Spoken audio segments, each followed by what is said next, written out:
ओशो ने शरीर में रह के कितने साल काम किया और उस काम से क्या क्या नहीं हुआ? कितने साल? लगभग 28 की उम्र में उन्होंने घूम घूम के बोलना शुरू किया और 58 में चले गए, तो 30 साल। 30 साल उनके शरीर में रहते उनने क्या किया? और ओशो के शरीर से गए 35 साल। दो 35-35 दोनों गिन लो। कोई ओशो को जानते नहीं था। एक गाडरवाड़ा जैसे तहसील प्लेस से हुआ है। कोई किसी तरीके का ऐसा कोई किसी परंपरा के तो हिस्से थे नहीं। हर स्थापित शक्ति के मर्म पे चोट, कहीं कोई समझौता नहीं।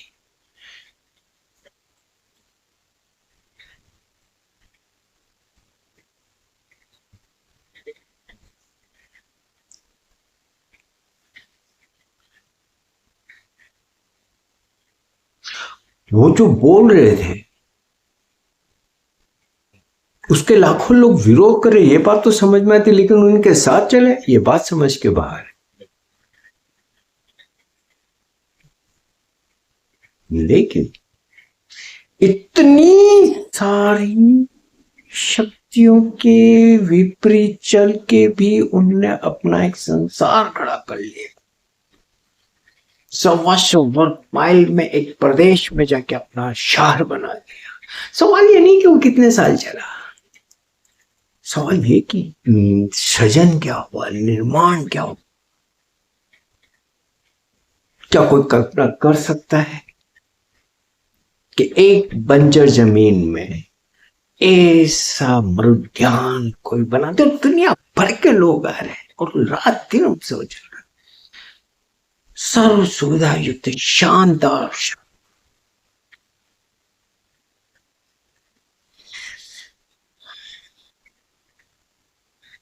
दुनिया घूमे, आकाश में उनका प्लेन उड़ रहा, नीचे के देश थर थर कांप रहे हैं। सशक्त शक्ति संपन्न देश एक रात रुकने तक की इजाजत नहीं दे रहे। उनके आसपास क्या तो संगीत बना, क्या थेरेपीज बनी, क्या ध्यान हुए, क्या चित्रकला, क्या नहीं हुआ। किसी ने कल्पना की ऐसी?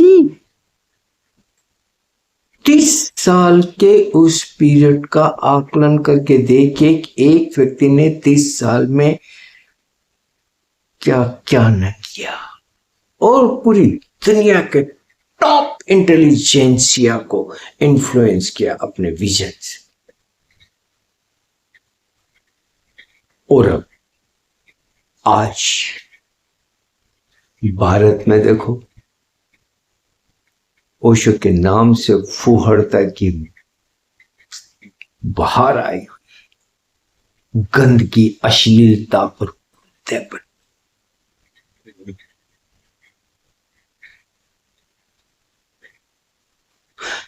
महत्वपूर्ण बात यह है, विचारणीय बात यह है कि ओशो के जो मूल्यवान लोग हैं, जो समझदार हैं, प्रतिभावान हैं, समर्पित हैं, श्रद्धा से भरे हैं, ध्यानी हैं, साधक हैं, ओशो के विजन को रोम रोम में जिया है, ओशो के साथ सालों साल रहे, वो सब कहां चले गए?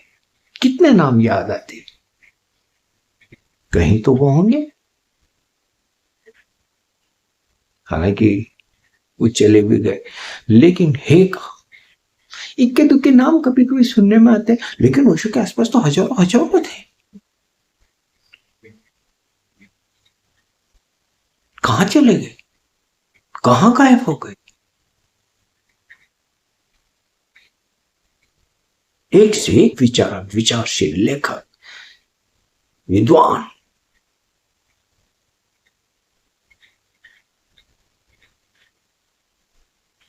पूना में हमने क्या क्या नहीं देखा। ओशो के देह के जाने के बाद भी उमड़ रही थी दुनिया पूना में। इससे कोई फर्क नहीं पड़ रहा था कि ओशो देह में है कि नहीं है, क्योंकि ओशो इतना काम कर गए थे, इतना फोर्स दे गए थे चीजों को। उस फोर्स से हजारों साल तक उत्सव इस पृथ्वी पे होना चाहिए था और पुनः उसका केंद्र बनना था। केंद्र था, ओशो केंद्र बना के गए।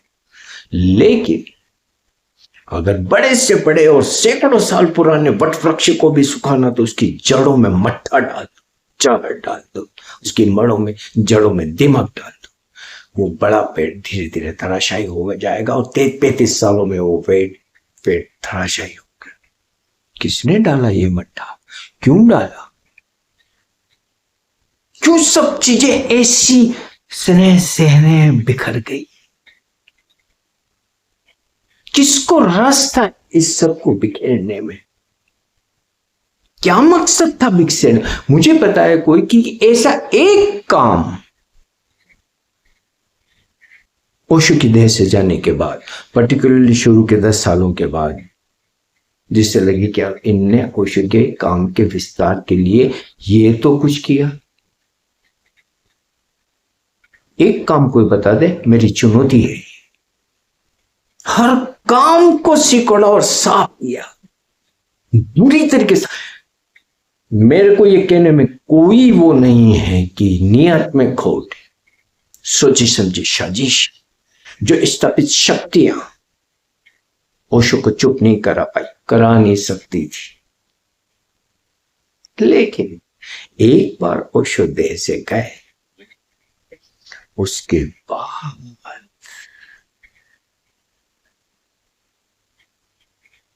और बड़े तेज दिमाग होते हैं लोग, बड़े दिमाग कमेटियां होती है इनकी, तो विशेषज्ञ होते हैं कि किसी चीज को कैसे खत्म किया जाए। स्नेह स्नेह धीरे धीरे हर तरफ से, हर दिशा से। आज हर ओशो का ईमानदार शिष्य कहां खो गया किसी को पता नहीं, और हर तरीके का नकलची, ढोंगी, पाखंडी, धुन ओशो का दुश्मन, और चारों तरफ देखो उनकी कैसी रेलम पेल मची। ये सब सोची समझी साजिश। भलों को निकाल दिया गया, भलों को असहाय कर दिया गया, भलों को कमजोर कर दिया गया, और फिर उस वैक्यूम को किसी को तो भरना ही था, तो आ गए ये पाखंडी। सिर्फ भलों को एक तरफ करना था, फिर पाखंडियों से वो जगह भरेगी ये तो पता था, क्योंकि ओशो इतना बड़ा नाम है कि हर कोई ओशो से जुड़ना चाहता है, हर कोई ओशो के बारे में कुछ करना चाहता है।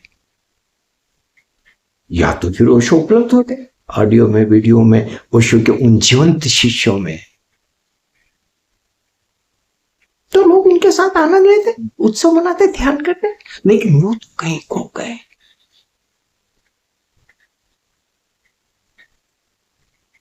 पूना से जुड़ के सारे लोग एक बल बने हुए थे। जब उन सब को एक एक करके बाहर फेंका गया तो वो सब एक एक दिन का हो गए।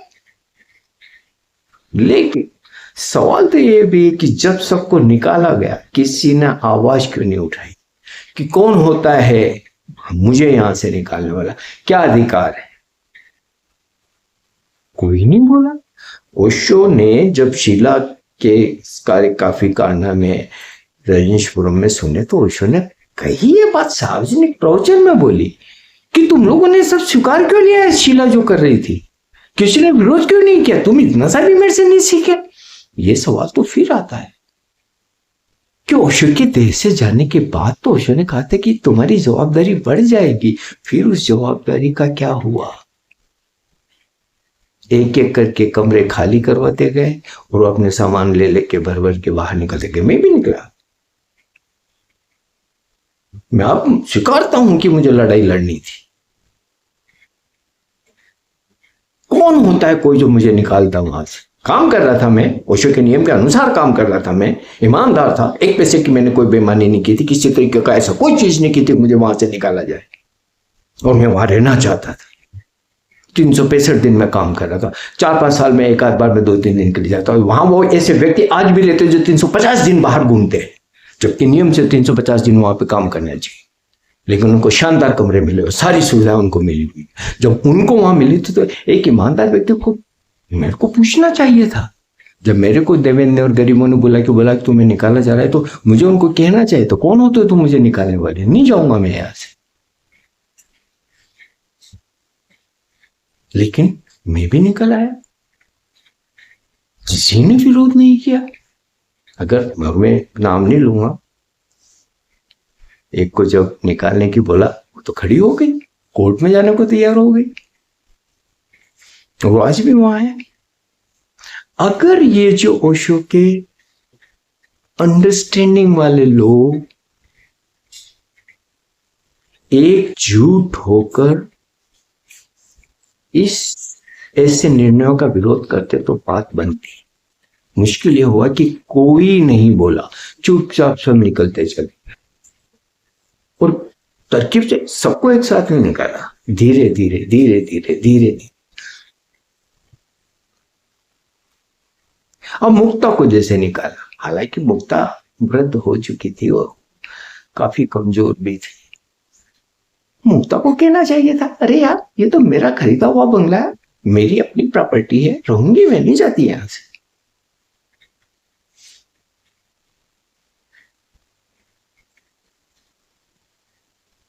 लेकिन हालांकि मुक्ता से पीएचसी पर, क्योंकि वो इतनी क्रशकाय हो चुकी थी, इसमें इतनी ताकत नहीं बची थी। लेकिन ऐसे लोग हैं जिनने अपने कमरे खरीदे पैसे देके,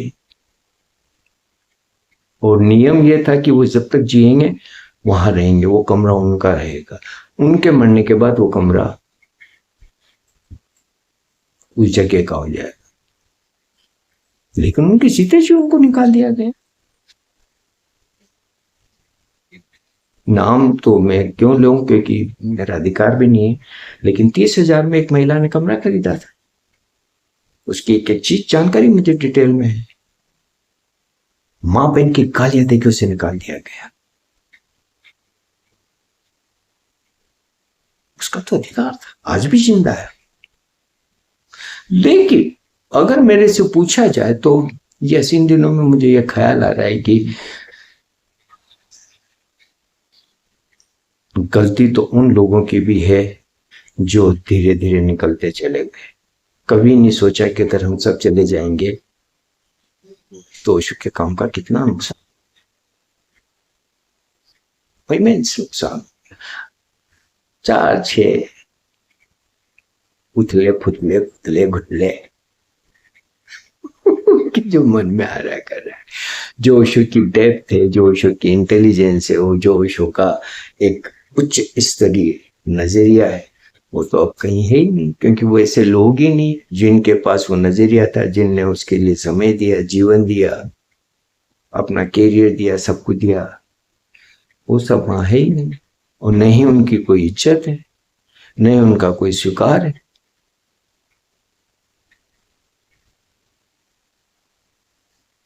जब भी हमने ओशो के देह में रहते कभी भी ये सब नहीं देखा, किसी को बेवजह वहां से नहीं निकाला जाता था। बहुत बड़ी वजह हो या व्यक्ति स्वयं जाना चाहे तो ही कहा जाता था कि बेचो। बिना किसी कारण के अच्छा खासा काम कर रहा था, 50 चीजों का सिद्धस्त हो या एक्सपर्ट हो चुका था, और निश्चित रूप से बहुत बड़ा पैसा मैं बचा रहा था हर महीने मेहनत करके। कोई कमीशन नहीं दे रहा था, 10 जगहों से मैं भाव ताव लगाता, पता लगाता, फिर उसके बाद में चीजों का देता।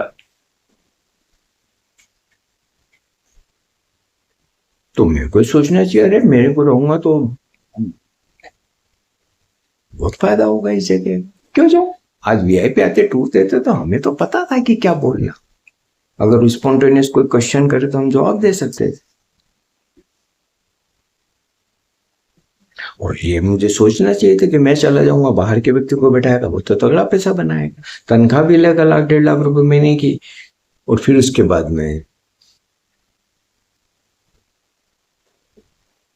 कौन है। लेकिन ये मेरे को बोलना चाहिए था जब मुझे कहा गया नगरी मोड़ देवेंद्र ने बुला के कि तुम्हें यहाँ से जाना होगा, अब तुम यहाँ नहीं रह सकते, तो मुझे प्रश्न तो पूछना चाहिए, मेरा गुनाह क्या है, मैंने गलती क्या की, क्यों मुझे निकाल रहे हो यहाँ से, जैसे तुम यहाँ हो वैसे मैं भी आऊं, होते कौन है तुम मुझे बाहर निकालने वाले, अधिकार क्या है तुम्हारा, कौन देगी, किसने दिया तुम्हें ये अधिकार कि मुझे निकालो, अगर तुम्हें ये अधिकार है तुम मुझे निकाल दे, तो मैं कहता देवेंद्र को तू निकाल, पूरी दुनिया में थेरेपिया निकल करता फिर तो वैसे ही तगड़ा पैसा कमाता है, गरीब हो तो खुद ही बहुत अमीर है, उसका तो अपना लिया हुआ कमरा है, उनको क्या फर्क पड़ता, जब वो वहां है तो और आज भी है, तो फिर मेरे को क्यों, देवेंद्र की अपनी जगह है क्या वो, या किसी की भी, वो चाहे योगेंद्र है, वो राज, दयानेश, मुकेश या जो भी अमृत हो, उनकी तो कोई जगह नहीं है ना भाई, कोई उसकी मालिकत तो कोई नहीं कह सकता कि उसकी है, क्या क्या, अगर उनने कुछ किया तो लाखों लाखों लोगों ने किया, अगर उनका अधिकार है तो लाखों लाखों लोगों का अधिकार है।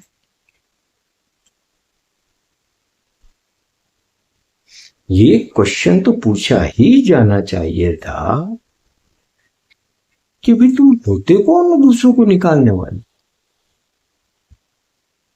लेकिन किसी ने नहीं पूछा, सब सिर झुका झुका के बाहर होते चले गए।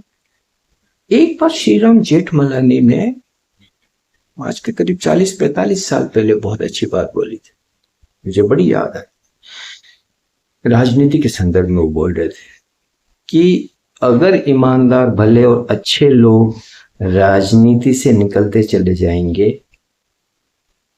तो गलत, बुरे, गुंडे, व्यभिचारी, क्रिमिनल उस जगह को भरेंगे, क्योंकि कोई जगह खाली नहीं रहती,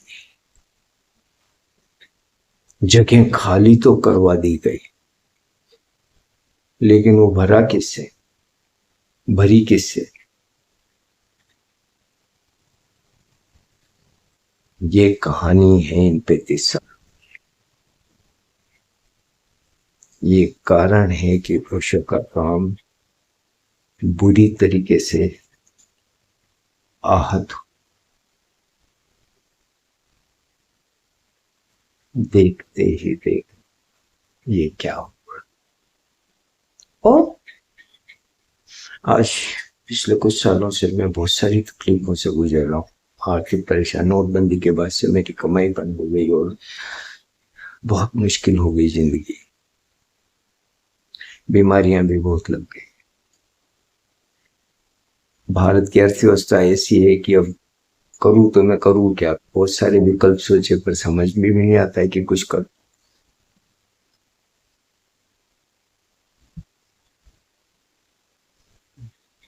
पर जब भले लोग प्रमुख धारा से बाहर कर दिए जाते हैं तो उनकी कोई नहीं सुनता,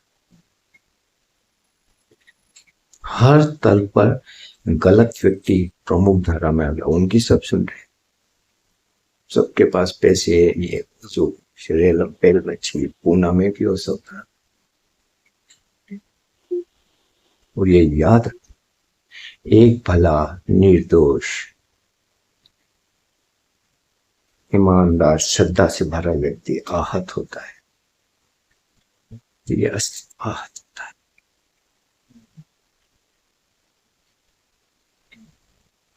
जो ओशो के भले लोगों के साथ में आज बहुतायत में हो रहा है, बहुसंख्यक ओशो के भले शिष्यों के साथ हो रहा है, शुभ नहीं, शुभ नहीं। घायल की गति घायल जाने, वो लोग क्या जाने जिनने सालों सालों से बिना किसी योग्यता का, विद्यत या कार्य के, जवाबदारी के सिर्फ होगा ही होगा है, उनको क्या पता है कि आज संतोष एक एक दिन कैसे जी रहा, और ये कैसे लोग हैं जिनके साथ एक व्यक्ति ने 20-30 साल 40 साल काम किया, जिनसे मिलते रहे, बातें करते रहे, खाते पीते रहे, हजार काम उनके साथ किए, आज उसके लिए किसी के दिल में एक रहम की अंश भी नहीं आता। और ऐसे लोग अगर पावर में होंगे तो वही होगा जो हो रहा है।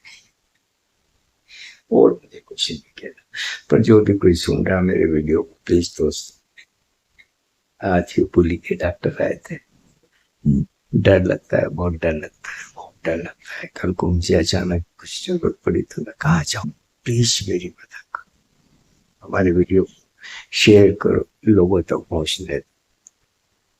और अभी मेरे पास बोलने को बहुत कुछ है, बहुत सारी वीडियो मेरे जीते जी आएंगे और बहुत सारे वीडियो मेरे मृत्यु के बाद आएंगे जरूर, जिसमें काफी सारी चीजें अलग तरीके से होगी। वो तो मैं कर